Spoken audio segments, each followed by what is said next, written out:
Salut à tous, c'est Adrien, ravi de vous retrouver pour un nouvel épisode du Dunk Hebdo NBA Podcast après un certain temps, mine de rien, je pense qu'on peut le dire pour ceux qui nous suivent pas, notamment sur Twitter, on a eu un peu de mal à trouver des créneaux d'enregistrement en ce moment avec l'équipe, mais tout va bien, rassurez-vous.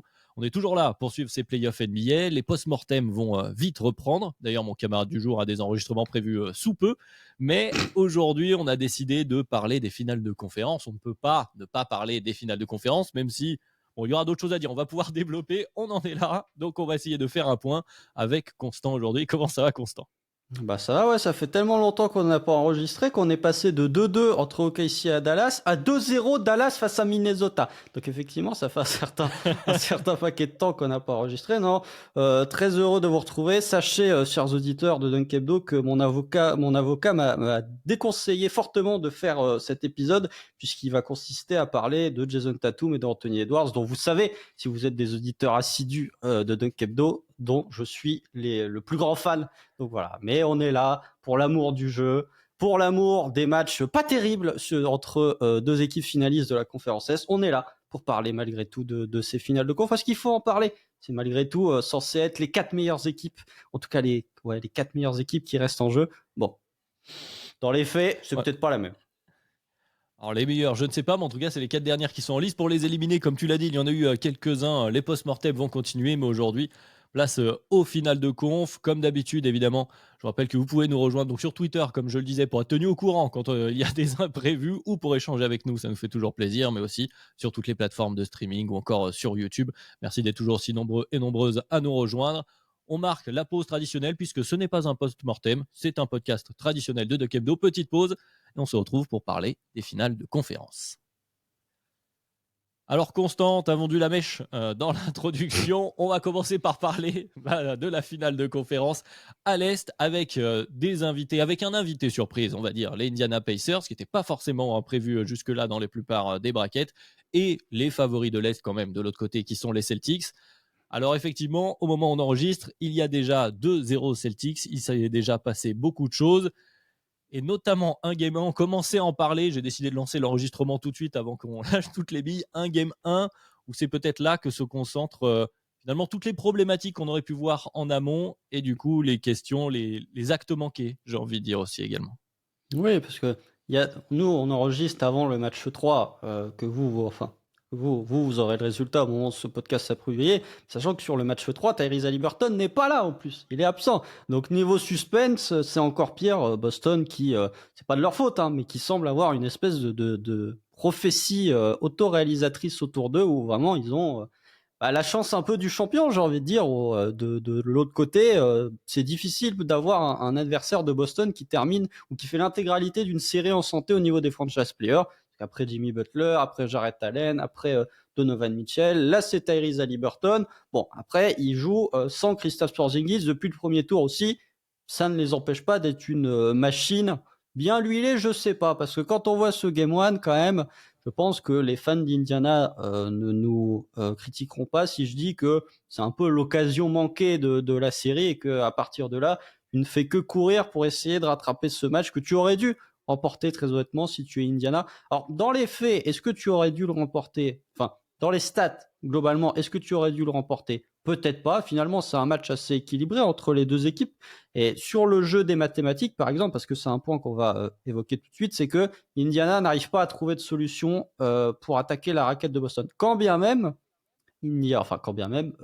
Boston joue parfois sans intérieur, c'est-à-dire que, ok, il y a la blessure de Kristaps Porzingis, mais alors Ford, il peut pas jouer toutes les minutes, donc parfois il joue avec Jason Tatum au poste 5, avec du Sam Hauser sur les ailes. Malgré ça, Indiana n'arrive pas à trouver de solution dans la raquette, donc comme ils n'ont pas trouvé de solution pour accéder au cercle, ils n'ont pas trouvé de solution non plus pour attirer des lancers francs, que je rappelle, hormis dans les 3 dernières minutes du quatrième quart, Indiana avait tenté 3 lancers francs sur tout le match. 3 lancers francs. Quand on compare à Boston, c'est un peu intéressant parce que justement sur ce jeu des mathématiques, Boston termine avec 3 points de plus rentrés qu'Indiana. Donc ça fait 9 points. Sur les paniers à 2 points, Indiana termine avec 12 points d'écart. Donc, il n'y a que 3 points d'écart entre le 2 et les 3 points. Entre les paniers inscrits qui ne sont pas des lancers francs, il n'y a que 2 et 3 points. Là où se joue la différence, c'est sur les lancers. Puisque Boston termine avec 24,5 de free throw rate. Donc, ils ont Globalement, pour 4 tirs tentés, ils ont un lancer franc. Là où Indiana termine à 9 de free throw rate, c'est-à-dire pour 10 tirs tentés, ils ont un lancer franc. Donc voilà, la différence se joue sur ça. Ça se joue aussi sur les camions de ballons perdus par Indiana, hein, puisque Indiana perd 21 ballons sur ce match 1, avec notamment des pertes de balles très coûteuses, hein, que ce soit la perte de balle d'Andrew Nembhard qui force le 3 de Jalen Brown pour égaliser, que ce soit Liberton qui se dribble sur le genou et qui ensuite permet à Tatum d'aller marquer. Donc voilà, beaucoup d'erreurs, beaucoup d'approximations du côté d'Indiana. C'est un peu normal parce que c'est une équipe qui découvre, mais infiniment de regrets pour cette équipe qui a très certainement laissé passer sa chance de rendre une série plus longue que ce qu'elle va être en réalité. Ouais, tu l'as dit, je suis un peu d'accord avec toi. C'est vrai que au jeu des chiffres, ce Game 1, il ressemblait à là où voulaient emmener les Pacers cet affrontement.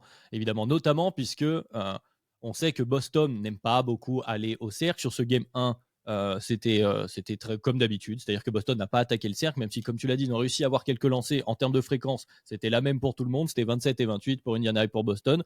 Donc on joue au shot making. Au shot making, classiquement, les Pacers, ils savent qu'ils peuvent en prendre, surtout que les Celtics n'étaient pas dans leur match le plus adroit au global. Donc tu avais des billes pour ça. Malheureusement, Indiana est une équipe qui d'habitude, elle, aime drive, et tu l'as dit aussi, ils n'ont pas réussi à aller au cercle, ni même à se provoquer des lancers. Et donc c'est là que c'est rééquilibré ce match. Et à la fin, franchement, la fin de match, tu l'as évoqué très gentiment, je trouve, on est à deux droits de la faute professionnelle. Alors oui, l'inexpérience peut-être, mais à la fois c'est une erreur de coaching, de ne pas prendre temps mort pour avancer la balle. C'est des erreurs des joueurs qui font, notamment à Liberton, cette perte de balle. Effectivement, on peut parler d'inexpérience, mais normalement, tu es censé avoir un handle un peu plus sûr à Liberton. On peut peut-être en parler un peu plus individuellement, qui a quand même dans ses playoffs, pour le moment, alterné le chaud et le froid, voire le très très froid à certains moments. On sent que la lumière est dure à supporter, le poids sur les épaules d'Haliburton est dur à supporter. Parfois, il se cache un peu. Les remontées de balles, on va les laisser à Nembhard qui a mis un gros tir à la série, la série précédente notamment, mais qu'on a encore vu là dans le clutch monter la balle et initier les attaques. Alors que dans ces moments-là, tu as besoin d'un Haliburton sûr, justement, pour sécuriser notamment cette victoire-là. Et ensuite, une fois 1-0 à l'extérieur, on sait aussi que les Celtics ont pu tendance par le passé à être un peu friables mentalement. Tu avais la possibilité de faire quelque chose. Là, tu perds ça, ça renverse totalement aussi le momentum psychologique, j'ai envie de dire, de la série. Donc vraiment, on est sur un vrai acte manqué à ce moment-là. C'est ça, parce que tu as parlé des performances de Tyrese Haliburton sur ce Game 1, pardon. Honnêtement, il fait pas un mauvais match. Hormis, l'overtime, 4e quart, où il passe un peu à côté, honnêtement, il fait pas jusqu'à la fin, oui. Voilà, jusqu'à la fin. C'est ça le problème, c'est jusqu'à la fin. Et quand on parlera du match de Jalen Brown et de Jason Tatum, on va dire qu'ils n'ont pas été bons jusqu'à la fin, où ils ont été très bons. Non, mais Indiana a répondu par cet aspect un petit peu collectif, où il y a 7 joueurs qui sont à 12 points ou plus. C'est-à-dire que hormis Isaiah Jackson et Jalen Smith qui n'ont quasiment pas joué, bah, tu as Pascal Siakam à 24 points, Tyrese Haliburton à 25, Aaron Smith à 14, Miles Turner à 23, Andrew Nembhard à 12, TJ McConnell à 13, Obi Toppin à 15. T'as un vrai collectif qui s'est noué autour de ces Pacers, et même sur leur incapacité d'aller au cercle, même leur incapacité de sanctionner sur les corners. C'est-à-dire que Indiana n'a toujours pas mis un 3 points dans les corners depuis le début de la série. Ça fait 2 matchs quand même. On est sur 96 minutes de basket. Ils ont toujours pas mis un 3 points dans les corners. Comment ils ont répondu? Par du jeu à mi-distance, par du playmaking aussi, parce qu'il y a 3 joueurs qui terminent avec minimum 7 passes décisives sur le Game 1. Siakam fait une série, honnêtement, on ne peut pas lui reprocher quoi que ce soit. Je trouve que la série de Pascal Siakam, que ce soit le match 1 ou que ce soit le match 2, c'est un peu le seul d'ailleurs qui globalement arrive à trouver des tirs près du cercle. Vous avez trouvé la stat. Indiana a tenté 43 tirs au cercle sur les 2 premiers matchs. Il y en a 16 qui sont pour Pascal Siakam. Donc, on est sur un petit 40% des tirs tentés près du cercle juste sur Siakam. Après, ouais, sur cette friabilité mentale, je rajouterai un autre point aussi, c'est que, alors déjà, à Liberton, on se rend compte sur ces playoffs que, ça, je reparlerai, je pense, quand on fera le DH20. C'est un joueur, ce n'est pas un joueur héliocentrique, globalement. C'est un joueur qui peut te gérer une attaque, mais c'est pas un joueur où tout peut tourner autour de lui. Ça, c'est un truc dont on se rend compte sur ces playoffs 2024. C'est surtout, il y a un point tactique dont tu n'as pas parlé, Adrien, mais c'est Aaron Nesmith qui prend sa 6e faute dans l'overtime sur une faute bête justement. Il me semble qu'elle provient d'ailleurs de la perte de balle d'Haliburton, où il fait faute ensuite sur Tatum qui va chercher de lancer. Je crois que c'est sa 6e. Qu'est-ce que fait Eric Carlisle? Il remet TJ McConnell. Et à partir de là, Boston s'est régalé parce qu'il y avait une vraie différence de taille qui faisait que Boston a pu trouver plus d'accès au cercle, en tout cas plus d'espace pour Jaylen Brown et surtout pour Jason Tatum. Donc voilà, je trouve que beaucoup d'erreurs qui s'accumulent du côté d'Indiana font que tu lâches un match qui était largement prenable, sachant que globalement c'est un match où il me semble que Boston Boston mène de 13 à un moment, hein, il me semble que c'est ça.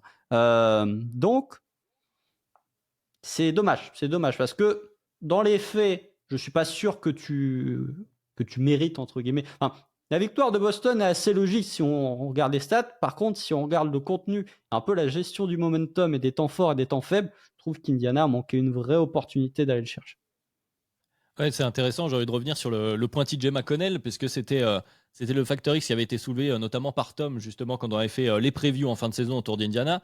Et là, ce qui est intéressant pour les Pacers face aux Celtics, avant de se retourner peut-être du côté Celtics, pour eux, c'est que TJ McConnell, il est bien jouable dans cette série, notamment puisque la rotation des Celtics est assez courte et que quand le banc s'ouvre, sur le game 1, Peyton Pritchard joue 23 minutes, TJ McConnell en joue 25. Alors tu l'as dit, il en joue un peu plus puisqu'il se retrouve sur le terrain dans l'overtime. Et là, je suis assez d'accord avec toi. Je comprends pas trop le choix de le mettre lui. Alors peut-être pour avoir Haliburton off-ball, qui est un peu le seul qui peut prendre des tirs en mouvement. C'est des choses qu'on avait vues en saison régulière. Mais tu avais plus un besoin de taille, notamment défensivement et au rebond à ce moment-là. Donc on peut parler d'une erreur. Mais sur le reste, TJ McConnell est jouable et apporte de très très bonnes minutes. Justement, ça aurait pu être quelque chose de positif pour les Pacers. Et à la fin du match, enfin en tout cas pour l'overtime, ça se transforme en quelque chose d'un peu plus négatif. Après l'overtime, honnêtement, tu sens qu'après le 3 points, enfin l'égalisation de Jaylen Brown, mentalement, c'est très compliqué. Déjà, ils étaient un peu friables, on l'a vu avec les pertes de balles, etc. Une équipe qui n'est pas très, très expérimentée. Bon, à part Siakam, on a commencé à voir, ça a commencé à, c'est moi l'expression, bégayer un peu son basket du côté des Pacers sur cette overtime. Côté Celtics, est-ce qu'on a vraiment grand-chose à dire? C'est les Celtics, comme tu l'as dit, dans le contenu, si on sort un peu des stats globales, on a eu entre guillemets les mauvais Celtics qui restaient dans leur travers, qui ont joué peut-être avec un peu trop de suffisance sur le début de match, mais qui ont réussi. Alors il y a un peu de coup du sort, mais en overtime, voilà, tu as su te reposer sur notamment les deux Jay et mettre le couvercle, comme on dit. Ouais, en fait, tout le truc, c'est que Boston, on a vu. C'est là où je dis que Indiana a loupé une opportunité, c'est que dans le clutch, on a revu tous les mauvais côtés de Boston qu'on ne fait que souligner depuis 5 ans. Les pertes de balles de Jaylen Brown, le manque de shot-making de Jason Tatum, tous ces trucs-là, on les a vus se répéter encore une fois et encore et encore. Et c'est là où certains d'entre nous sont un peu sceptiques, on va dire, sur la qualité réelle de cet effectif de Boston, où la finalité sera ce qu'elle sera. Peut-être qu'ils seront champions. Ils ont même une très forte probabilité, maintenant que Denver est out, potentiellement d'aller jusqu'au bout. Mais on voit encore ces mêmes failles, ces mêmes situations où tu as un lead de 13, en fait, tout se verrouille parce que, tout s'écroule parce que Jaylen Brown prend des mauvaises décisions, parce que Jason Tatum fait un 4e carton sur le game 1 qui est absolument horrible. Bon, il se rattrape bien sur l'overtime, parce qu'il met un 6-0. C'est un peu lui qui plie l'affaire, pour être très honnête. Mais voilà, je trouve que Boston, et pourtant il y a eu un bel apport, que ce soit de Jrue Holiday qui a fait un bel apport et qui lui, pour le coup, a été critiqué lors de son passage à Milwaukee pour parfois manquer un petit peu d'efficacité lors de ses playoffs. Là, sur les 2 premiers matchs de la série, ils ont un Jrue Holiday en bonne condition physique, en bonne condition au niveau de son tir, solide solide au niveau du playmaking, solide au niveau de la capacité à provoquer des pertes de balles.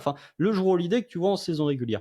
Mais voilà, je trouve que du côté de Boston, ils ont vraiment sont reposés sur Jaylen Brown et Jason Tatum. Alors grand bien leur a fait, parce que Jason Brown bien sûr. Jaylen Brown fait les deux. Ouais, on fusionne les G. Non, mais Jaylen Brown a fait les 2 winning plays finalement sur la fin du game 1 avec l'interception.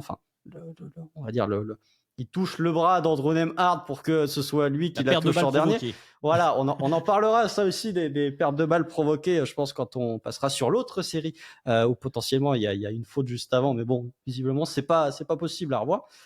Non, toujours est-il que, même sur le 3 points que Jaylen Brown met pour aller en overtime, il la joue bien parce qu'il se met dans une position où il me semble que c'est Siakam qui défend sur lui. Siakam ne peut pas faire faute. Il n'ose pas lever les bras, Siakam. Il n'ose pas lever les bras à ce moment-là. Bon. Il se met vraiment face-up face au panier dans une situation où il peut plus faire faute. Ça a été très bien designé, ça, pour le coup, par Joe Mazzulla. Le système a été très bien mis en place pour le trouver. Donc voilà, je trouve que du côté de Boston, sur ce Game 1, ils ont montré certaines failles qu'on avait déjà vues. Par contre, sur le Game 2, j'ai eu l'impression d'avoir un espèce de... Ouais, un match d'une équipe qui jouait avec, je sais pas, comment on appelle ça aux boxeurs? Les boxeurs qui sont les sparring partners, voilà. Tellement tellement Boston s'est régalé pour trouver des accès dans la raquette, jouer les mismatchs, le jeu sur semi-transition, parce que c'est pas vraiment de la transition. Je trouve que là, Aaron Nesmith a été beaucoup moins utile en défense sur le game 2 que sur le game 1. Andrew Nembhard, pareil. Miles Turner, en fait, la protection de cercle de Miles Turner, elle est pas si efficace que ça, en tout cas pas suffisamment pour gêner l'attaque de Boston. Donc ouais, autant sur le match 1, il y avait un vrai combat, autant sur le match 2, j'ai trouvé que Boston, sans même être en très grande réussite au niveau de leur tir à 3 points, parce qu'ils terminent à 40%, mais il y a un petit peu de garbage time. Mais sans être en énorme réussite au niveau de leurs 3 points, ils avaient toutes les clés pour contrer cette défense d'Indiana. Et en attaque, encore une fois, l'impossibilité d'Indiana d'accéder à la raquette et de se retrouver à jouer du jeu de mi-distance a été encore plus visible sur ce match 2. Oui, on a été assez dur avec Boston sur ce game 1 parce que justement, on a vu tout leur mauvais côté. Après, le game 2 a un côté rassurant si on est fan des Celtics, puisqu'on a vu, voilà, après un premier match, on a bien vu qu'ils ont à peu près analysé les problématiques. Alors, comme tu dis, il y en a certaines, elles datent depuis 5 ans, donc il était temps, j'ai envie de dire. Mais effectivement, on les a vus beaucoup plus drive. On voit que Jason Tatum, quand il se met à driver avec son physique, sa longueur, sa maîtrise de corps, les défenseurs d'Indiana n'arrivent pas à l'arrêter. Donc, il faudrait qu'il en fasse un peu plus. On a vu Jalen Brown, qui est de toute façon celui qui applique le plus de pression au cercle du côté des Celtics, qui a continué d'insister, et grand bien lui en a pris. Et puis, bon, tu l'as dit, il y a eu un garbage time assez long parce qu'Indiana s'est retrouvé vite dépassé. Haliburton blessé, alors malheureusement, il a annoncé out pour le Game 3. Vous aurez la réponse, comme tu disais tout à l'heure, Constant, au moment où l'épisode sortira. Mais ça a été très compliqué. Alors la question aussi se pose sur ce Game 2, peut-être du côté d'Indiana, parce qu'on a ouvert assez vite le banc. Au début du quatrième quart-temps, il y a eu des tests, je pense, peut-être en prévision de la suite de la série, mais on a vu Doug McDermott, par exemple. On a vu très très rapidement, mais à la toute fin de Jarrett Walker qui joue pas du tout. Peut-être que, voilà, moi je le verrai un peu plus dans ces problématiques de physique et de longueur. Peut-être que c'est le moment d'essayer. En tout cas, sur ce Game 2, ce qu'on peut retenir, c'est effectivement que voilà, les Celtics ont pris la mesure des Pacers et a priori, on est quand même beaucoup plus proche du sweep que d'une remontada cette fois-là. Le sweep, je sais pas. Parce que faut pas oublier que Indiana n'a toujours pas perdu un match à domicile depuis le début des playoffs. Alors vous, quand vous écouterez, ils auront peut-être très certainement perdu le troisième, parce qu'à chaque fois que je dis un truc, il se passe l'exact inverse pour passer pour un con. Mais attention quand même. Peut-être, si Tyrese Haliburton n'est pas là pour le 3 et pour le 4, peut-être que ça peut se terminer en sweep du côté de Boston, sachant que je roule l'idée, listé questionable aussi. Bon, ça n'aura pas une très grande influence, parce que sans Haliburton, tu as moins besoin, on va dire, de la présence défensive et de l'assise défensive d'un joueur l'idée. Mais effectivement, je trouve qu'il y a ce côté où, pour Indiana, t'as pas vraiment le profil qui correspond parfaitement pour défendre les ailes de Boston, pour défendre le mismatch hunting constant que fait Boston à chaque possession quasiment. Je trouve que des joueurs qui sont utiles en attaque, tu vois, par exemple, les Obi Toppin, c'est des joueurs qui amènent de la verticalité, c'est des bons partenaires à amener avec Tyrese Haliburton, et ça amène une certaine complémentarité, on va dire, avec Pascal Siakam. Et défensivement, te pose trop de problèmes parce qu'il faut le mettre dans un schéma, faut le mettre avec du personnel adapté autour. Donc voilà, je trouve que c'est des profils qui finalement, Indiana est un peu dans la situation pick your poison, où ils n'arrivent pas en attaque à vraiment développer leur jeu d'élite qu'on avait vu en saison régulière. En défense, ils ont moins les profils pour gêner Boston comme ils ont pu le faire face à New York, par exemple, où ils pouvaient sanctionner le manque de spacing et le manque de capacité de tir du côté de New York à partir du match 3. Ouais, tu l'as dit. Bon, après, évidemment, les Pacers sont capables, on les a vus sur un match de folie, peut-être encore d'en prendre un, mais tu vois ce que tu disais avec ce problème d'équilibre attaque-défense sur certains profils, il a aussi été exacerbé sur ce match 2 avec Haliburton. C'est-à-dire qu'il a eu du mal, il y a la blessure, etc. Mais avant, il avait un peu de mal en attaque et surtout en défense. Parler du mismatch hunting des Celtics.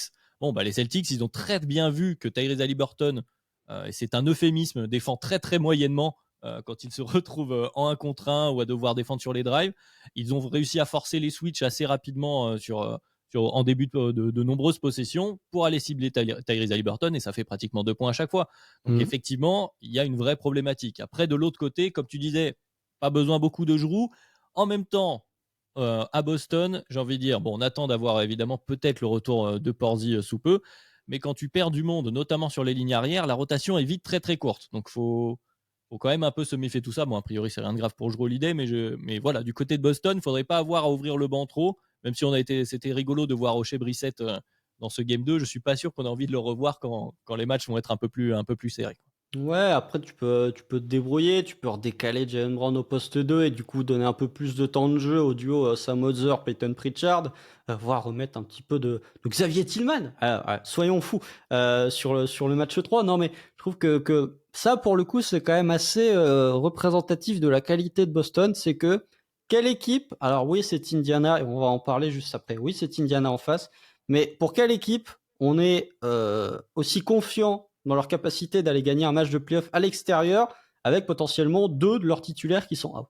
Ça, je trouve que c'est quand même assez représentatif du collectif de Boston et des fortes individualités qui sont présentes dans cette équipe. Alors oui, ils n'ont pas un joueur potentiellement du niveau d'Luka Doncic, hein, on en parlera juste après, mais il y a quand même ce côté un petit peu, même si la machine est grippée parfois, il y a un peu ce côté inéluctable avec Boston où même sans Porzingis, potentiellement même sans Jrue Holiday qui fait un énorme début de série, ils peuvent trouver des solutions. Ils peuvent quand même réussir à se sortir d'Indiana, même si voilà, en face c'est Indiana, quoi. Oui, c'est sûr. J'ai pas spécialement envie d'en rajouter plus pour les fans des Pacers. C'est pas forcément évident, notamment parce que là, le dénouement a l'air assez complexe. Après, voilà, les Celtics, leur problématique, on l'a toujours vu, c'est effectivement parfois de s'enfermer dans leurs soucis, le fait de beaucoup reposer sur le tir. Et c'est aussi mentalement, quand tu vois revenir les zombies, comme ils étaient communément appelés chez nous par Alan Guillou, qu'on salue, du hit à l'époque. Et le game 1, il y avait peut-être aussi un peu de retour de tout ça. Donc tu pouvais penser que ça pourrait leur faire mal psychologiquement. Bon, a priori, ça va un peu mieux. En tout cas, ils s'en sont sortis.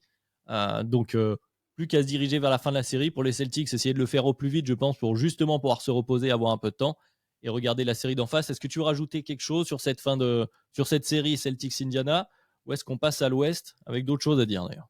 Ouais, alors un petit truc. Alors, c'est pas ni contre les fans de Boston et ce n'est pas contre les fans d'Indiana non plus. Indiana, c'est pas de la faute de Boston si tous les meilleurs joueurs des équipes d'en face se pètent. Et c'est pas de la faute d'Indiana si New York a vu 50% de son effectif dépecé entre le mois de février et la fin de la série. Donc, on va pas dire que les équipes méritent pas parce qu'il faut quand même gagner les séries. Bon, après Boston, il y a certains matchs où ils galèrent, notamment le 4 face à Cleveland, où il y a personne, où là, pour le coup, tu peux être un peu plus critique. Mais toujours est-il que vous en aviez parlé, enfin, Ben, Tom et Madiane en avaient parlé sur le précédent podcast. Est-ce que c'est du niveau d'une finale de conférence, quoi? Bon, quand on voit le match 1, quand on voit le nombre d'erreurs sur le match 1, et quand on voit parfois les replis défensifs sur transition de Boston sur le match 2, tu te dis, mais attends, on est vraiment en finale de conférence là ou est-ce qu'on est au premier tour? Donc, c'est pas à mettre au discrédit des deux équipes. Encore une fois, je ne critique pas, hein. C'est pas de la faute de Boston, c'est ni de la faute d'Indiana. Toujours est-il que ce qu'on voit dans le jeu, surtout quand tu compares à la série d'en face, qui pourtant, sur les 2 premiers matchs, on n'est pas sur une série d'élite, hein. On est sur une bonne série, mais on n'est pas non plus sur une série exceptionnelle. Mais voilà, c'est peut-être moi qui fais mon vieux grincheux, mais je suis assez qui fait mon Ben, on va être très honnête, qui fait mon Ben à dire oui, ça jouait mieux avant, ramenez-moi 2017 et tout. Mais voilà, je trouve que on est quand même sur ces 2 premiers matchs sur un niveau de jeu qui est assez pauvre, avec beaucoup d'erreurs commises des 2 côtés et qui moi me fait penser plus ou moins aux Bucks Hawks de 2021. Sauf que Bucks Hawks 2021, il me semble qu'il y a 2 partout dans la série, donc au moins il y avait un petit peu de suspense au niveau du résultat. Là, c'est juste Boston qui va dérouler, quoi. Oui, bon, je partage en partie ton constat. C'est vrai qu'en spectateur neutre, quand on est fan ni d'une équipe ou de l'autre, et qu'on est un peu plus froid, du coup un peu moins pris par l'émotion, l'enjeu, peut-être que c'est des choses qu'on prend un peu moins en compte. C'est vrai que c'est pas le plus grand enthousiasme quand on regarde cette série-là. Pour le moment, on s'enflamme pas beaucoup sur les différentes actions qu'on voit, la créativité. Notamment puisque les Pacers sont peut-être un peu en panne offensivement et qu'il Mmh. manque d'enflammer un peu tout ça. On aurait pu forcer des décisions plus rapides. Là, le rythme est pas si élevé que ça. par rapport à ce à quoi les Pacers nous ont habitués. Et ensuite, en termes de niveau de jeu, comme tu l'as dit, de prise de décision, on a beaucoup de pertes de balles. Donc, c'est pas forcément le plus agréable. Et comme tu l'as dit, puisque c'était un peu ma transition, il souffre aussi de la comparaison, puisque un jour sur deux, on passe d'un côté à l'autre. Il souffre de la comparaison avec la finale de conf à l'Ouest, où là, il s'en passe des choses. Alors, on est sur vraiment tout autre chose pour le coup. Donc, pour ceux qui n'ont pas suivi, même chose, à l'heure à laquelle on enregistre, il y a 2-0, mais un 2-0 peut-être beaucoup plus surprenant, puisque ce sont les Mavs qui mènent cette série alors qu'ils ont joué les 2 matchs du côté de Minnesota. Minnesota qui a fini par sortir Denver, tu l'as dit aussi. On fera le post-mortem de Denver pour analyser tout ça, mais en tout cas, du côté des Wolves, on était sur un très bon momentum, peut-être un peu trop d'enthousiasme d'ailleurs. Et donc, on se retrouve avec, commençons par ce Game 1, où c'était compliqué pendant longtemps pour Dallas. Kyrie Irving les tient en vie de manière assez extraordinaire. Je pense qu'on va beaucoup parler de Kyrie Irving en analysant cette série rapidement.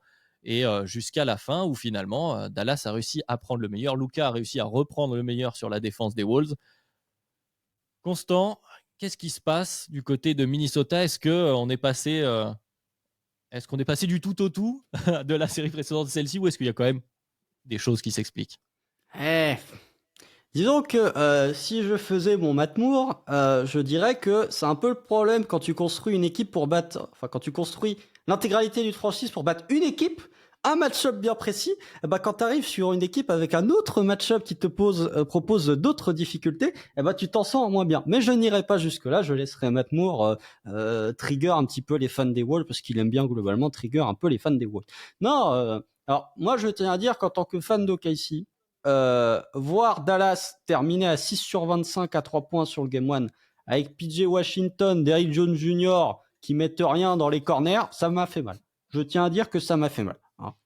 Parce que on aura l'occasion d'en reparler dans le post-mortem de Casey. On en parlera très vite. Mais je tiens à dire que voilà, la même adresse à 3 points, OKC le prend le match, ce qui n'est pas le cas de Minnesota. Non, mais plus sérieusement, je trouve que c'était un très grand match. Là, pour le coup, c'était un match de qualité, peut-être même encore un tout petit peu meilleur que le Game 1, je trouve, au niveau du scénario, au niveau, voilà, il y a la première mi-temps extraordinaire de Kyrie Irving, 11 sur 14 au tir, que des 2 points. Globalement, c'est des fade-away à mi-distance ou des lay-up qui tient globalement Dallas en vie, parce que sans ça, les Mavs, mais cool complètement. En même temps, il y a 2 dernières minutes qui sont pas très bien gérées sur la fin de première mi-temps par les Wolves, ce qui me semble qu'ils doivent être à... Ouais, c'est ça, ils passent à plus 7.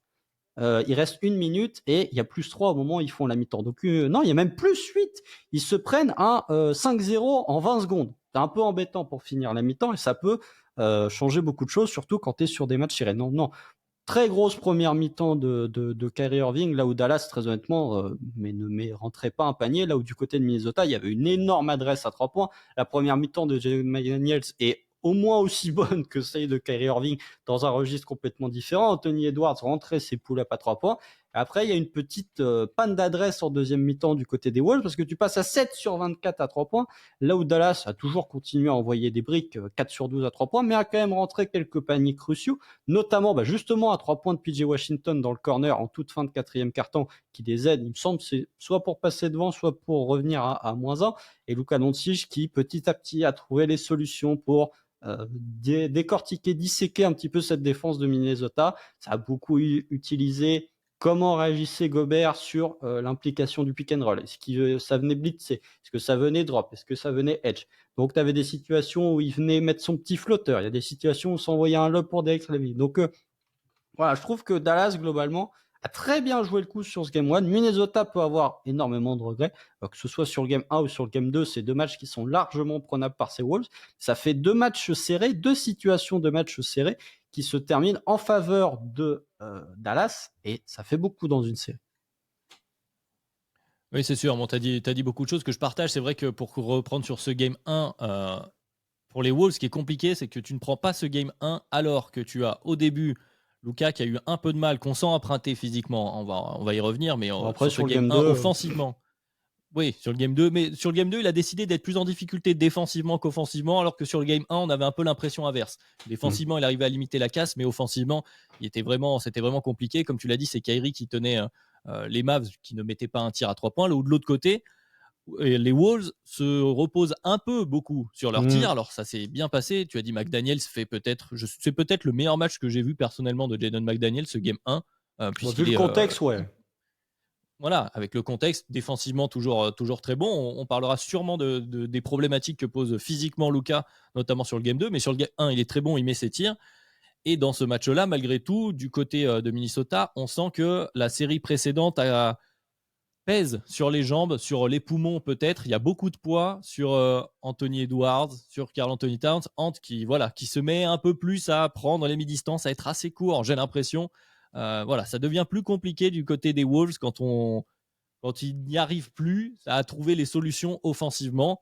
Et quand défensivement, ça commence un peu à céder parce que, comme tu l'as dit, les problématiques sont différentes. Passer de Denver à Dallas, tu as deux joueurs qui sont très très forts pour punir les drops, qui est la défense choisie en général quand Gobert est sur le terrain. Alors ils s'en sortent plus ou moins bien, assez bien dans ce game 1 avec Gobert, mais pas forcément de manière évidente.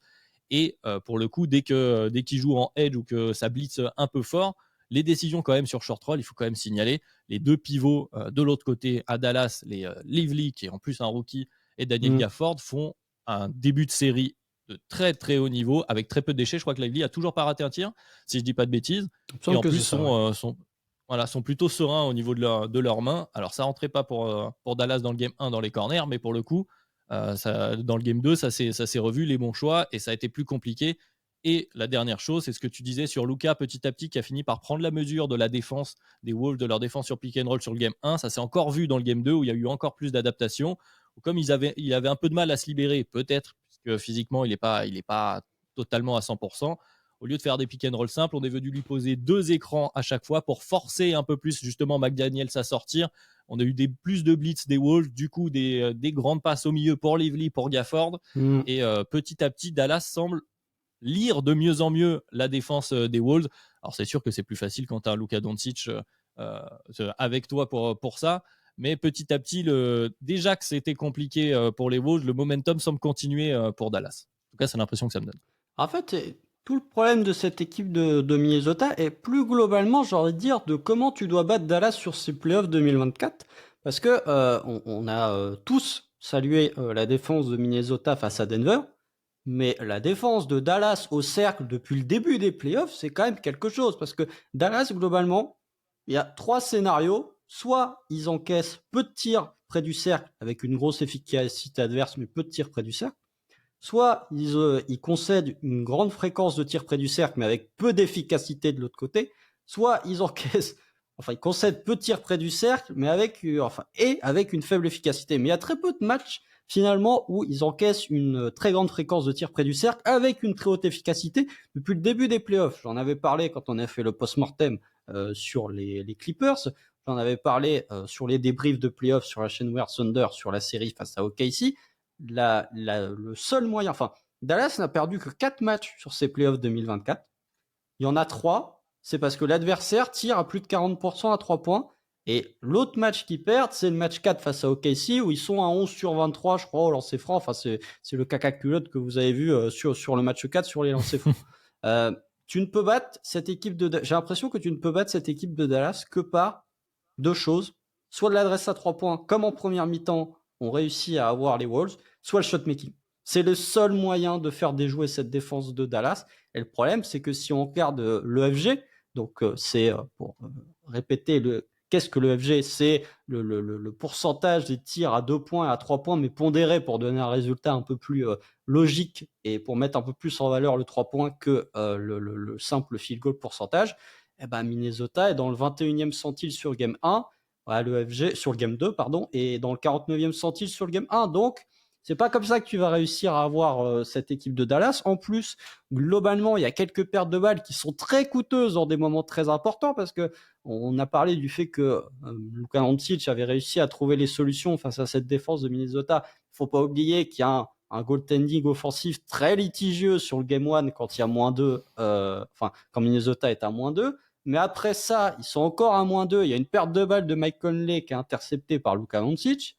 Et sur le match 2, il y a cette situation, on en parlera peut-être juste après quand on évoquera le cas Anthony Edwards, ubuesque, selon moi, où globalement, tu as tout le côté gauche qui est surchargé.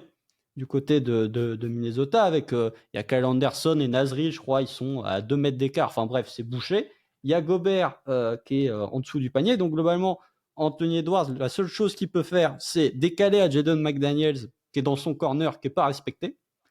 Il le voit en plus parce qu'il regarde dans sa direction, il ne fait pas la passe, il envoie une saucisse qui sort en touche de l'autre côté. Donc ça, c'est une décision que je comprends pas. On a souvent, enfin, on parle souvent des progrès au playmaking d'Anthony Edwards. Là, pour le coup, tu n'aurais pas pu avoir meilleur tir que ce que Jaden McDaniels t'offrait. C'est pas comme si il n'était pas en réussite en plus à 3 points sur le début de la série. Il est totalement en réussite à 3 points. Donc, il y a des pertes de balles qui sont très coûteuses du côté de Minnesota et qui peuvent aussi faire basculer la série dans un sens comme dans l'autre. Ouais, tu l'as dit, c'est vrai que le cercle, pour reprendre le point central du début de ton monologue, on va Bien dire ça sûr. comme ça, c'est vrai que le cercle, on le voit beaucoup sur ce Game 2, pour illustrer, vraiment, sur le Game 2, le Minnesota n'a pas mis un tir au cercle.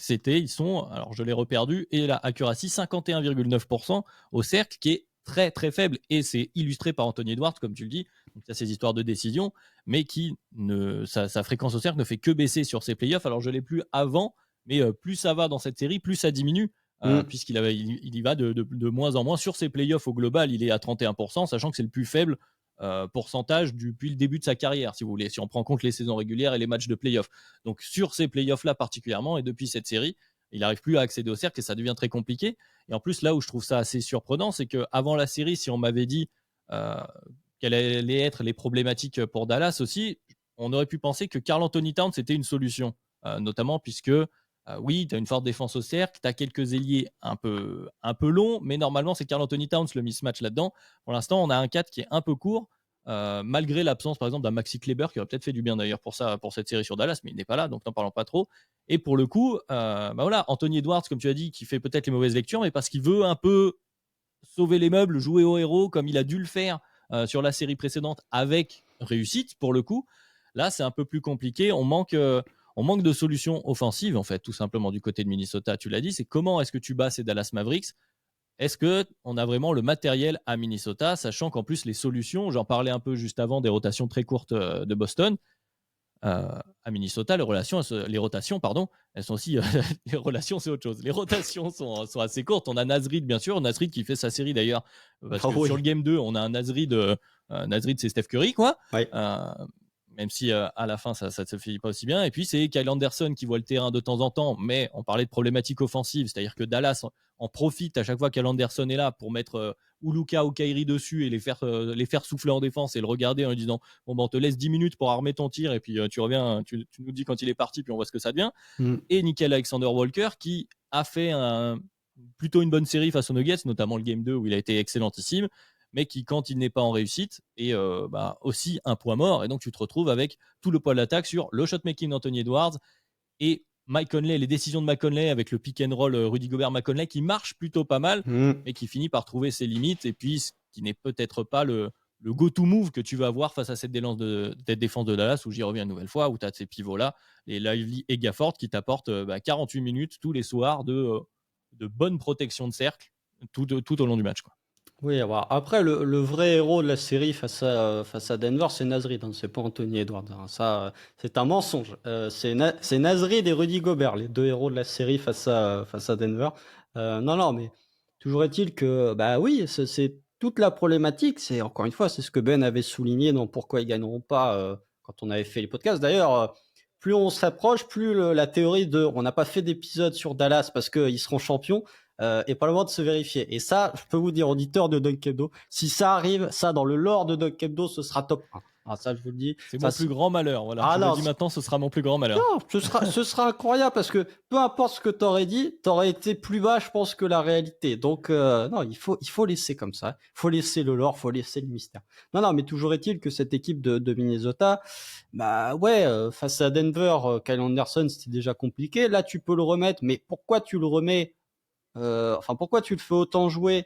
Alors, ok, défensivement, il a le profil pour défendre sur Luka Doncic, mais dans ce cas-là, pourquoi tu switches surtout si c'est pour mettre Kyle Anderson sur le parquet? Ça, je comprends pas déjà. Premier problème. Et deuxième problème, c'est que tu arrives dans des situations, effectivement, ton go-to move dans le quatrième quart du Game 2, et qui marche bien en plus, c'est pas une critique, c'est pick and roll, Mike Conley, Rudy Gobert. Et parce que Karl Anthony Towns est benché, Globalement, il trouve ses spots, mais il n'a pas la réussite au tir. Anthony Edwards, je vous ai trouvé la petite stat sur Anthony Edwards, puisque voilà, on va encore dire que je tape sur Anthony Edwards, mais ce ne sont que des chiffres, les chiffres ne mentent pas. Anthony Edwards, vous prenez donc la série face aux Suns plus les 2 premiers matchs face aux Nuggets, donc lorsque Minnesota fait 6-0, en pull-up, à l'EFG, il est à 58,8 sur ses pull-ups. Il a 61% de réussite sur ses pull-ups à 2 points. Ça, c'est n'importe quoi. Depuis, sachant qu'il y a le match 5 où il met 44 points qui est inclus dedans, eh ben, il a 46 de FG sur ses pull-ups. Donc, il est passé de premier à Anthony Edwards classique en termes de réussite sur ses pull-ups. Et il est passé de 61% de réussite sur ses pull-ups à 2 points à 36% de réussite sur ses pull-ups à 2 points. Donc, oui, la chute, elle est fatale. C'est là où beaucoup de gens peuvent nous reprocher de ne pas avoir cru spécialement en Minnesota, mais parce qu'on ne s'attendait pas à ce que le shot-making d'Anthony Edwards ressemble à ce qu'il a été sur la première moitié de ses playoffs et plus à ce qui ressemble à ce qu'il est actuellement. C'est-à-dire un joueur assez court, un joueur qui est en manque de solutions, un joueur qui force beaucoup. Enfin, sur le Game 1, c'était presque caricatural, il me semble. Il tente combien 11 ou 12 3 points sur 16 tirs. Enfin, c'était un volume, mais Klay Thompsonesque. Tu vois, tu parlais de Stephen Curry. Enfin, il ne tentait quasiment que 12 sur 16. Voilà, 12 sur 16. Il tentait quasiment que des tirs à 3 points, que des pull-ups à 3 points. Pour le coup, on a vu un joueur, par exemple, comme Shai Gilgeous-Alexander sur le tour précédent, qui a réussi à mettre à mal cette défense de Dallas avec du shot-making à mi-distance, qu'Anthony Edwards n'a peut-être pas, ou en tout cas, il n'a pas le jus potentiellement, sachant que il s'est mis un peu dans la tête de vouloir défendre Kyrie Irving avec plus ou moins de succès, mais du coup, il dépense encore plus d'énergie défensivement. Donc voilà, je trouve que cette attaque des Wolves est limitée. Elle était limitée de base. C'était un petit peu gommé, on va dire. Les bords étaient un petit peu gommés, les limites étaient un petit peu gommées par le shot-making d'Anthony Edwards. Par contre, quand tu arrives sur le shot-making d'Anthony Edwards, quand ce shot-making redevient normal et qu'en plus de ça, tu as un Karl Anthony Towns qui ne suit pas offensivement, tu as des vraies problématiques qui se développent et tu as un vrai manque de points comparé à Dallas où, contrairement par exemple à Denver, et je finirai mon monologue là-dessus, Denver a pêché par le manque d'adresse des role-players. Par contre, Dallas peut s'en sortir parce que tu as Kyrie Irving qui est capable de sanctionner, parce que Luka Doncic est capable de sanctionner. Disons que il pouvait un peu plus verrouiller le jeu de passe de Jokic. Là, pour verrouiller le scoring et le passing de Luka Doncic avec Kyrie à côté, c'est un peu plus difficile. Ouais, et avant de se tourner peut-être, ouais, comme tu commences à le faire vers Dallas, où il y a quand même des choses intéressantes aussi à dire. Juste pour finir, peut-être que justement, je vais tourner la critique que tu viens faire d'Anthony Edwards en motif d'espoir pour Minnesota. Oui, non, mais pas une critique. En tout cas, les limites qu'on voit sur ce début, qui pourraient être des inquiétudes. Voilà, les inquiétudes autour d'Anthony Edwards, je vais essayer de les tourner en version un peu plus positive, en motif d'espoir, j'ai envie de dire. Parce que malgré tout, malgré un mauvais Anthony Edwards, on peut le dire, offensivement en tout cas, un mauvais 4 offensivement, et défensivement quelques complications, mais quand même, globalement, ils donnent du fil à retordre. C'est des tirs compliqués que doivent mettre les Mavs la plupart du temps. On y reviendra. On est quand même sur 2 matchs serrés. Alors oui, tu as perdu 2 matchs à domicile, mais tu as perdu 2 matchs serrés. Et malgré tout, justement, avec des gros tirs de Luka et Kyrie, notamment évidemment celui de Luka sur le Game 2. Donc, tu peux quand même penser que tu n'es pas encore si loin, et en trouvant... Alors le problème, c'est que là, je ne sais pas si elle existe, ces solutions, mais en trouvant de meilleures solutions offensives, tu peux te permettre de croire à un retour dans cette série. Ouais, ça va être difficile, parce que globalement, des équipes qui ont remonté un 2-0 en perdant les 2 premiers à domicile, à partir des finales de conf, ce n'est jamais arrivé. C'est jamais arrivé. Donc, j'ai pas dit que j'allais mettre mon PLL là-dessus. Là, mais voilà. Donc, Denver, par exemple, ils sont remontés. Ils menaient 3-2. Et puis, ils menaient de 18 dans le Game 7 à domicile. Et puis, il y a eu un trou d'air offensivement. On en reparlera quand on fera le post-mortem. Mais c'est difficile à remonter, surtout que Minnesota a dépensé beaucoup d'énergie sur la série face à Denver. Et est-ce qu'ils ont encore le caractère pour aller remonter et prendre 2 matchs à Dallas? Dallas qui n'a perdu que 2 matchs à domicile depuis le début de ses playoffs d'ailleurs. Tout en gagnant à domicile, tout en continuant à gagner chez eux au Target Center, ça fait beaucoup. Donc là, il faut qu'ils gagnent 4 des 5 prochains matchs s'ils veulent aller en finale NBA. Sachant qu'ils vont en jouer 3 à l'extérieur. Déjà, le scénario est un peu plus complexe. Donc, Peut-être oui qu'avec un Anthony Edwards qui retrouve un level de shotmaking de meilleure qualité, peut-être qu'avec un Karl Anthony Towns qui retrouve un petit peu plus de shotmaking, ça peut marcher. Mais de l'autre côté, Nasrid est en surchauffe, Jaden McDaniels est un petit peu en surchauffe aussi. Hormis Kat et Anthony Edwards, qui est vraiment capable de step up offensivement. Mike Conley fait pas une mauvaise série en attaque non plus. Rudy Gobert, voilà, vous voyez. Rudy Gobert est à 100% sur ses jump shots en playoff. en clutch time, en playoff même, en playoff total. Non, mais bien sûr, alors, Rudy Gobert, tout le monde a un petit peu monté au créneau parce que voilà, Draymond Green lui tape dessus sur TNT. Bien sûr, c'est pas de sa faute si Minnesota se retrouve mené 2-0. Par contre, bon, un peu coup dur pour les gens qui venaient nous expliquer que Gobert était un meilleur défenseur au lâche quand on voit la dernière possession défendue sur Luka Doncic. Ça m'amène à mon dernier point, qui va peut-être faire une transition justement sur la bataille du coaching. C'est que je ne comprends pas pourquoi tu mets Rudy Gobert en prenant la décision de tout switcher. C'est complètement débile. Je maintiens. Donc, est-ce que Gobert, globalement, il se fait un petit peu emmener là où il veut par Luka Doncic? Oui. Est-ce que c'est de sa faute? Non. Hein, globalement, en fait, essayer de faire 2,15 m et de défendre au large sur Luka Doncic, bah, c'est pas facile. Hein. Tous les pivots du monde, voire même aucun pivot du monde n'est capable de faire ça. Mais la vraie problématique, c'est que Chris Finch, il remet Rudy Gobert en disant, bon, on va tout switcher. McDaniels, bah, tiens, tu vas switcher sur la pause d'écran et tu vas laisser Gobert se débrouiller. Pour moi, oui, la principale erreur, elle vient de là et ça montre que d'un côté, tu as un coach qui fait des erreurs, quand de l'autre, t'en as un qui est quasi parfait sur son run de playoff. La transition est bonne, mais j'ai envie de rajouter une pièce dans la tirelire que tu viens d'ouvrir. Non, mais sur ces histoires de defensive player, une nouvelle fois, Rudy Gobert est excellent depuis le début de ses playoffs. Comme tu l'as dit sur la série précédente d'ailleurs, c'est sûrement d'ailleurs l'un des facteurs déterminants de la victoire des Wolves de la série face à Denver. Pour le coup, par contre, à cette histoire de All Defensive Team sans joueur extérieur, voilà ce qui se passe si on met que des extérieurs, enfin que des intérieurs pour défendre à un moment donné. Je sais que ça arrive à tout le monde de se faire cook par Luka Doncic. Cela dit, voilà, c'est l'illustration totale de cette problématique que j'ai personnellement avec les defensive teams. Il y a Earl Jones dans la first. Il y a Earl Jones. Oui, non mais voilà. Et la 2, il y a que des guards. C'est parce que déjà il y a pas Chet Holmgren, hein, vous avez vu. Si vous écoutez là l'auditeur qui dit que je prononce mal le nom de Chet Holmgren, c'est comme ça qu'on prononce. Hein. Voilà, comme ça. C'est fait, il sera prononcé correctement. Mais ça, non, alors déjà, il n'y a pas de Chet, mais ça, c'est parce que tu as vu le petit tweet de Caruso, donc du coup, tu t'es dit, bon, ça t'embête un petit peu. Oui, bien sûr. Caruso qui a fait en plus une meilleure saison défensive que l'année dernière où il était first team. Bref, je ferme cette parenthèse, on commence à digresser. Donc effectivement, ça arrive à tout le monde, mais là où je te rejoins, c'est pourquoi Gobert est sur le terrain si tu décides de switch. Par contre, la question que je me pose, puisque sur le moment, je suis allé revoir tout de suite la possession, je ne sais pas s'ils sont vraiment d'accord entre eux sur le fait de switch, puisque donc évidemment, Luka emmène bien Gobert loin de la ligne à 3 points. Et de l'autre côté, on voit que McDaniels hésite pendant un petit moment. Il reste sur Lively, il hésite à essayer de venir soit en blitz, soit en disant à Gobert reprend.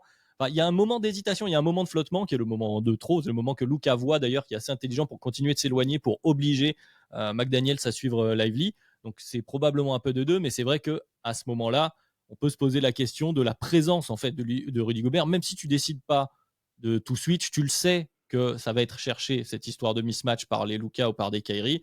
Tu es quand même mieux avec tes line-up de plus de joueurs étant capables de switch, quoi qu'il arrive, si c'est un pick and roll central ou si il y a un play dessiné à dessiner ailleurs, même si c'est un peu moins probable.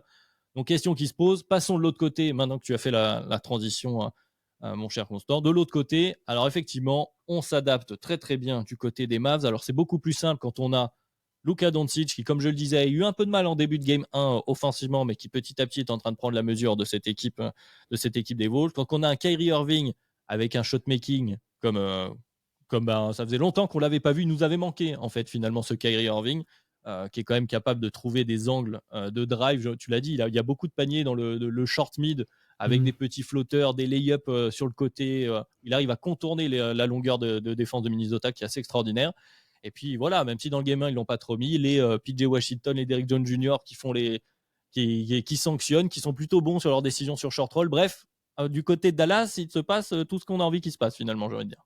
Ah oui, enfin, déjà, j'avais parlé de leur protection de cercle, mais vous regardez le trio PJ Washington, Daniel Gafford et Derrick Jones Jr., en termes de rating, c'est le meilleur rating défensif à 3 joueurs sur ces playoffs. Donc globalement, tu as un trio défensif de très grande qualité.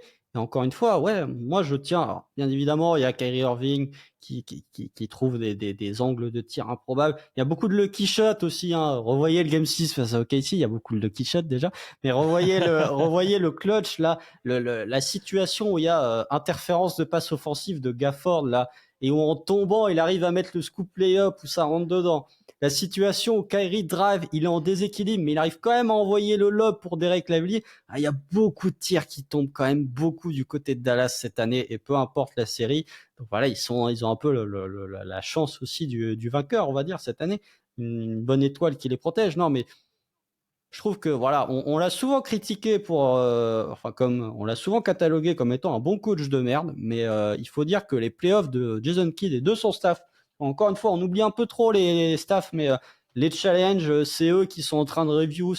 Bien sûr, c'est le coach qui prend la décision ultime de challenge ou pas, mais c'est quand même le coaching staff qui dit faut review, faut challenger ou pas. Je trouve que voilà, il fait des playoffs qui sont impeccables. Que ce soit au premier tour, il a au coach Tyronn Lue. Que ce soit en demi-finale de conf, il a out-coach Mark Denault, et là, il a out-coach complètement Chris Finch. Je trouve qu'il y a la gestion des minutes entre Lively et Gafford est vraiment très bonne. C'est là où je suis même pas sûr. Je pense que un peu un point positif en un négatif, je pense que l'absence de Maxi Kleber est même bénéfique pour eux parce que ça permet d'avoir 48 minutes de qualité au poste d'intérieur avec des intérieurs qui sont capables de sortir. Ce qu'on a vu, notamment dans le clutch du match 2, un Daniel Gafford qui était capable de sortir sur Mike Conley et qui était capable de le contrer, notamment sur une tentative à 3 points. Je trouve que voilà, ces minutes dans le match 2 où fin de game 2, c'est serré, il sort Daniel Gafford, il met Derek Lively parce qu'il se dit Minnesota va essayer de plus blitzer sur Luka. Donc du coup, je préfère avoir du Lively sur short roll qui est capable de un peu plus poser la balle, qui est capable de trouver les shooters dans le corner. Voilà, c'est des trucs simples. Alors, je suis sûr qu'il y a plein d'adaptations tactiques que moi je ne vois pas, que les experts voient beaucoup plus que moi. Mais sur les trucs un peu simples et qui ne sont pas juste du basique challenge et je prends mes temps morts, eh ben, je trouve que voilà, même le fait de faire sortir Kyrie 30 secondes juste avant le temps mort des 3 minutes, histoire de lui donner minutes, 30 secondes supplémentaires, plus 3 minutes 30 pour qu'il loupe une possession. Voilà, je trouve que les playoffs de Jason Kidd, avant de parler peut-être de l'individuel et de Luka et de Kyrie, je trouve que ce que fait Jason Kidd et son staff sur ce round de playoffs, c'est parfait. C'est parfait. Juste le temps mort des 3 minutes, pour si jamais il y en a qui nous écoutent, qui ne voient pas de quoi on parle, c'est qu'à 3 minutes, si le temps mort n'est pas pris, ce temps mort en question, il est perdu quoi qu'il arrive. Si tu as plus de 2 temps morts.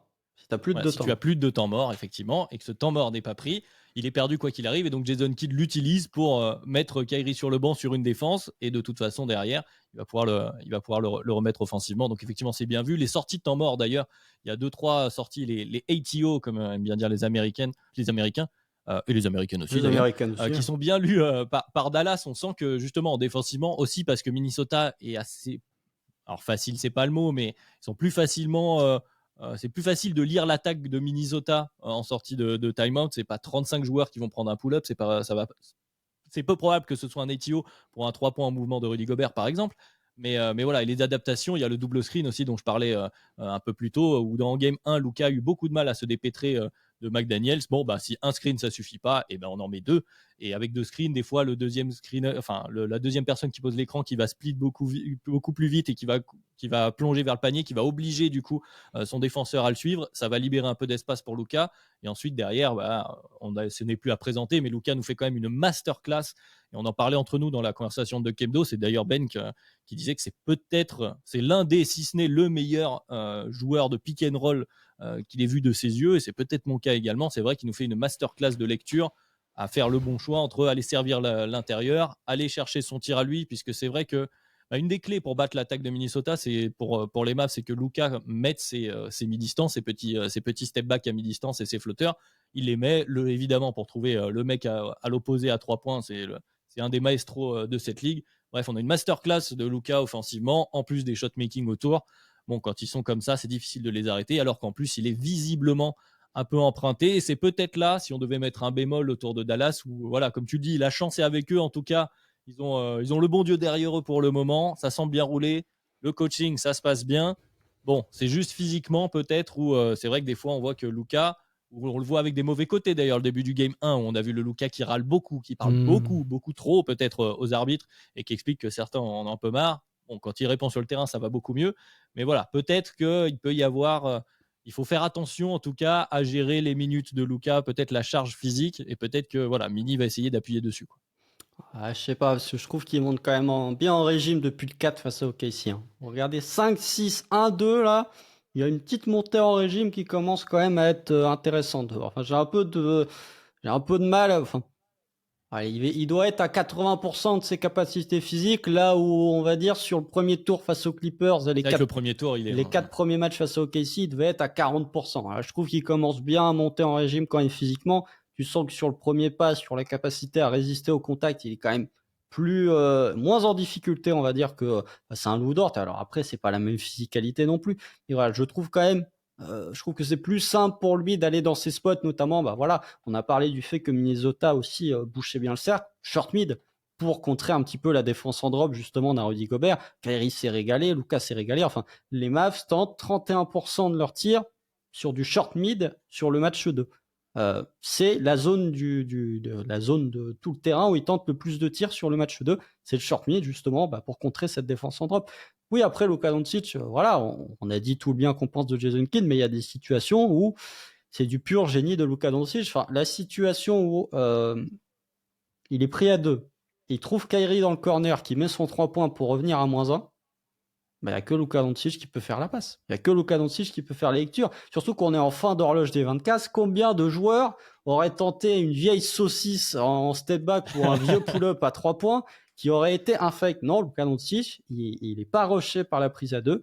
Il prend l'initiative ou il prend l'information. Il sert Kyrie qui sanctionne. Kyrie qui avait loupé 2 lancers francs avant d'ailleurs, chose assez rare Oui. pour être souligné. Non, mais voilà, je trouve que il y a quand même un côté où assez inéluctable avec là aussi inéluctable, c'est un peu le maître mot de mes interventions sur ce podcast, mais assez inéluctable avec Luka où il met le dagger sur le game 1, là il fait quand même il l'emmène, Rudy Gobert, enfin, globalement il l'emmène où il veut sur cette dernière possession, il prend le tir qu'il veut prendre et il sanctionne. Il y a un côté où oui, peut-être qu'il râle sur les arbitres, mais il y a le trash talking vis-à-vis de Rudy Gobert, le trash talking avec le public aussi de Minneapolis qui faisait déjà OKC. Tu sens que c'est pas le même Luka que face à Phoenix ou face aux Clippers. Alors Clippers la première année dans les bulles il n'y avait pas de public, mais voilà, tu sens qu'il y a un petit côté, je sais pas, un peu plus nasty, un peu plus mauvais garçon, bien plus trash talké avec la foule que ce qu'il pouvait faire auparavant. Et voilà, tout son génie en termes de playmaking. Enfin, il y a le génie en termes de scoring, mais ce qui le sépare du reste des autres, c'est le playmaking. Et c'est ça qui fait la différence, par exemple, avec un Shai Gilgeous-Alexander. Pour encore une fois, pour parler des seuls joueurs les deux seuls joueurs offensivement qui ont réussi à mettre en difficulté cette défense de Dallas sur ces playoffs, c'est Harden quand il mettait ses 3 points sur l'ISO et le shot-making de Shai Gilgeous-Alexander. Et globalement, quand tu as le shot-making mais que tu n'as pas le playmaking de Lucas, ça débloque un peu moins de trucs en attaque. Oui, non, mais c'est sûr que c'est je vais reprendre encore une expression américaine, mais c'est un stone cold killer, Luka Doncic. Depuis ses 16 ans, le mec est pro, il a été MVP de l'Euroleague à 17 ans, c'est dans ces moments-là qu'on revoit ces choses-là. C'est-à-dire qu'il n'a pas peur de ces moments-là, il aime ces moments-là, et il va prendre, comme tu dis, avec ses qualités de basket, il arrive à se prendre le tir qu'il veut prendre, et il n'a pas peur de le prendre. C'est quelque chose auquel il est habitué. Et c'est vrai que je voulais quand même revenir sur une des choses que tu as dit qui est intéressant en parlant de Lou Dort. C'est vrai que peut-être Minnesota, dans leur construction anti-Nuggets, arriver face à Luka, le défenseur optimal, entre guillemets, face à Luka, c'est pas McDaniels, c'est un McDaniels plus solide. C'est plus Lou Kyle Dort que Anderson. McDaniels, en fait. Kyle Anderson. Non, mais très honnêtement, enfin, sur les 2 matchs de la série, il y a McDaniels qui le gêne un peu sur la première mi-temps du Game 1, mais sinon, ils mettent pas mal le Kyle Anderson sur Luka. Oui, non, mais en tout cas, en termes de profil physique, c'est vrai que tu as besoin d'avoir quelqu'un d'un peu plus lourd, et Luka, sinon, est capable d'aller enfoncer. Par exemple, on chasse un petit peu de temps en temps le vétéran Mike Conley, qui peut se faire exploiter par un mismatch des Mavs. En tout cas, 2-0 aussi pour cette série. Est-ce qu'on a envie de se projeter vraiment sur la suite? Est-ce que tu as rajouté quelque chose? Est-ce que tu sens une possibilité? Tu l'as dit, c'est pratiquement impossible pour Mini mathématiquement de revenir dans cette série. Est-ce qu'il y a un monde où les Mavs se font peur pour pas grand-chose et se mettent en difficulté? Comme Boston, eux aussi aimeraient bien écourter au maximum la série pour avoir un peu de repos, un minimum de repos avant d'arriver en finale en tout cas. Franchement, avec tout ce que je vois, enfin, j'avais tellement d'assurance sur le fait que Denver allait être champion que maintenant je ne dis plus rien avec assurance et tout peut se passer. Là, vous pouvez me dire Minnesota, ils vont gagner la série 4-2 avec 4 blowouts ou ils vont gagner de plus 18, je vais vous faire OK. Ça peut peut-être arriver. Moi, je ne crois plus en rien de rationnel. Tout peut se passer maintenant parce que voilà, tout un petit peu les barrières pour être contender qu'on s'était fixées sur le podcast Fenêtre de titre, elles sont petit à petit, une après l'autre, en train d'être abrogées, même si globalement, il faut avoir un des 6 ou 7 meilleurs joueurs du monde pour vraiment être contender. Ça, c'est un peu le facteur qu'on a tout le temps. Mais non, pour moi, Dallas a quand même eu beaucoup de réponses que Minnesota n'a pas. Alors après, est-ce que Minnesota peut rendre la série intéressante? Bien sûr, il ne faut jamais pas les exclure non plus. Qui pensait, après avoir été mené 3-2 face à Denver, qu'ils allaient remporter la série? Pas grand monde, je pense, donc il ne faut pas non plus les sous-estimer. Mais Dallas me semble quand même avoir l'espèce de sérénité que n'avait pas, par exemple, Denver sur le match 7, où ils ont un peu paniqué à partir du moment où les tirs rentraient plus dedans. Je trouve que voilà, sur le Game 1, on a vu des situations où l'adresse des Wolves était plutôt bonne, l'adresse des Mavs était cata. Ils ont quand même réussi à trouver des solutions pour l'emporter. Donc, ils ont pour moi cette sérénité que n'avait pas forcément Denver, en tout cas pas tous les matchs.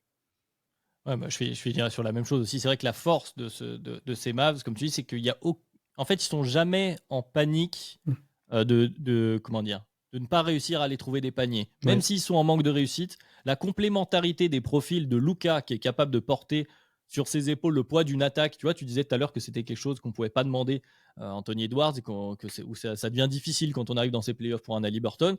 Luka, c'est quelqu'un à qui on peut demander sur 48 minutes, allez, facilement 35-40 minutes de porter l'attaque à lui tout seul, d'être héliocentré. Et les quelques minutes où il n'est pas capable de le faire, où il a besoin de se reposer, ou parfois il est dans le mal, eh bien, tu as Kyrie Irving, ce Kyrie Irving-là, qui brille et qui est peut-être le meilleur joueur dans ce profil-là pour être capable de se transformer soit en shotmaker d'élite, soit aussi en créateur, enfin en initiateur offensif de très très haut niveau. Et la complémentarité de ces deux fait que l'attaque des Mavs ne semble jamais totalement à l'arrêt. Il y a toujours quelque chose qui les maintient en vie avec cette défense, comme tu l'as dit, qui pour le coup fonctionne très très bien face à ces Wolves, pardon. Et bien du coup, ils sont jamais morts. Donc justement, ils ont ce profil d'équipe qui va pas s'auto-battre. C'est-à-dire que tu dois les battre. C'est pas une équipe qui, contrairement, on parlait d'Indy qui a jeté le game 1, on parlait des Celtics qui ont parfois tendance à jeter des matchs en s'enfermant dans un style de jeu.